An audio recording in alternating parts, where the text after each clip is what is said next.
जी, शिव शिखर के शासन का विरोध करता है। हाँ भाई, हालांकि ये पंक्ति शास्त्र की नहीं है, सब मेरी है। मैं कुछ खुराफाती आदमी तो हूँ। जिज्ञासु चाह रहे हैं कि आप भी इस पर विस्तार से। मैं अक्सर कहता हूं कि शिव शिखर के शासन का विरोध कर, यानी अगर बॉस बनिएगा तो उसको इनकी बात पसंद नहीं। इसीलिए किसी देवता के गण नहीं होते। आपकी किताबें कहती हैं कि गण मात्र शिव के होते हैं। शिव के गण हैं और भी रद्दी सद्दी आदमी, भूत प्रेत पिशाच ये वो।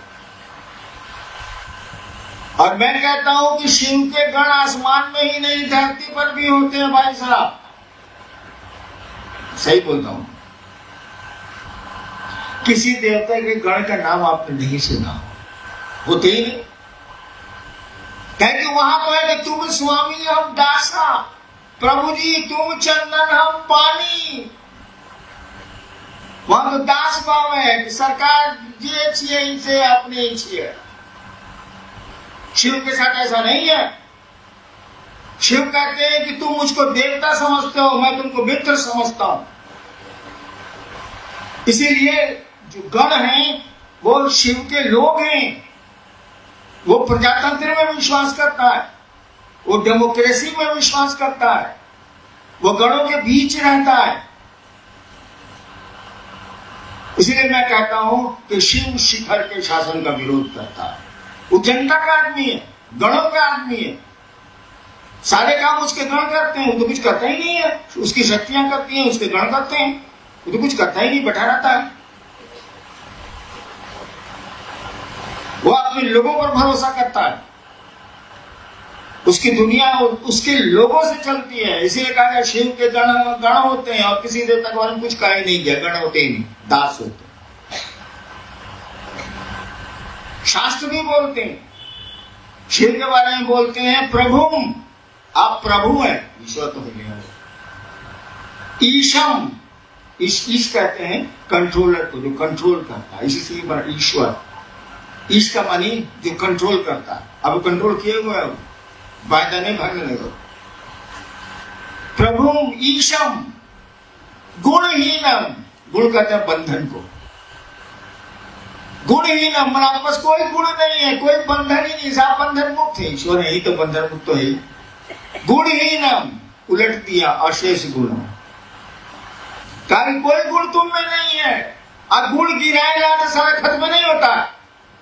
शिव का यही पैराडॉक्स है। कहा कि गुणहीनम, आपको कोई गुण नहीं है। हाँ भाई, ईश्वर है तो गुण कहां से है? फिर कहता है कि अशेष गुण, हम जितना गुण गिनाते हैं फिर पहुंच जाता है। अब क्या करें हम?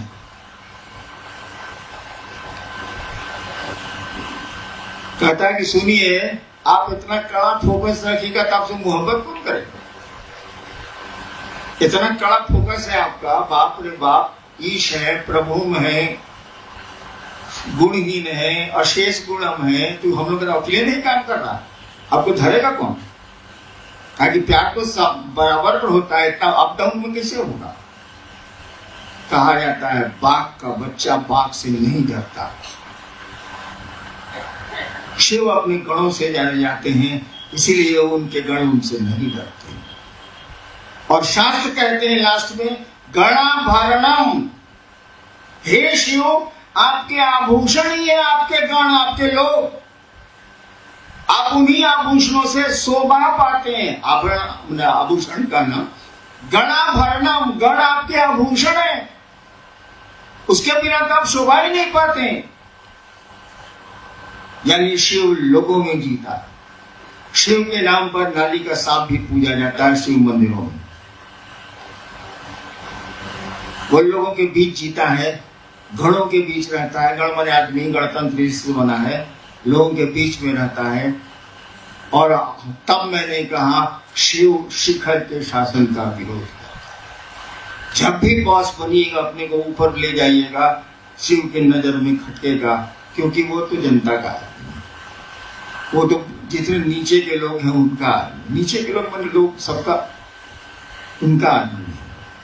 उसकी अलग कोई आइडेंटिटी नहीं है, अलग कोई अस्तित्व नहीं है। शिव अपने गणों के चलते जाने ही जाते, शक्तियों के चलते जाने जाते हैं। कहा जाता है कि शक्तियां शिव का प्रकटीकरण है, शिव अपनी शक्तियों से जाने जाते हैं, शिव अपने गणों से जाने जाते हैं। अन्य देवताओं में ऐसा नहीं है। आइए हो जाएगा लेट,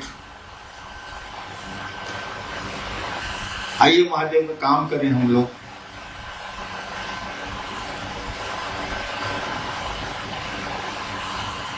मरे चाहे जिए रहे अगली कतारों में, जीवन जय नहीं तो मरण हो, यात्रा नहीं अब रण होगा रश्मि गति। जीवन जय, या तो शिव को धरती पर गुरु के रूप में उतारेंगे, गुरु उतर जाएंगे, शिव उतर जाएंगे, शिव को धरती पर उतारेंगे, या नहीं जीवन जय नहीं तो मरण हो। लेकिन इसके लिए भी लोग तैयार नहीं है। हम कल मंडल जी को कहा कि मंडल जी हम लोग बोझा बने हुए हैं धरती का, साला महादेव का काम नहीं है। 40 साल से ईमानदारी से मैं खट रहा हूँ, मैं अपनी बात जानता हूँ, दूसरों की नहीं जानता, बिल्कुल अपनी समझ से ईमानदारी से खट रहा हूँ। और साला कुफ्र है कि टूट ही नहीं रहा, ये महादेव का काम बढ़ ही नहीं रहा है, तब रह के क्या होगा, साला धरती के हम लोग बोझा हो गए हैं, चलिए हम लोग चल दरिया में डूब जाए।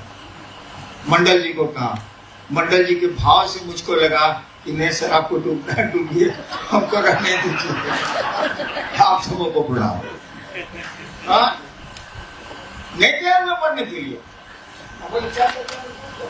हमें काम करके जाएंगे।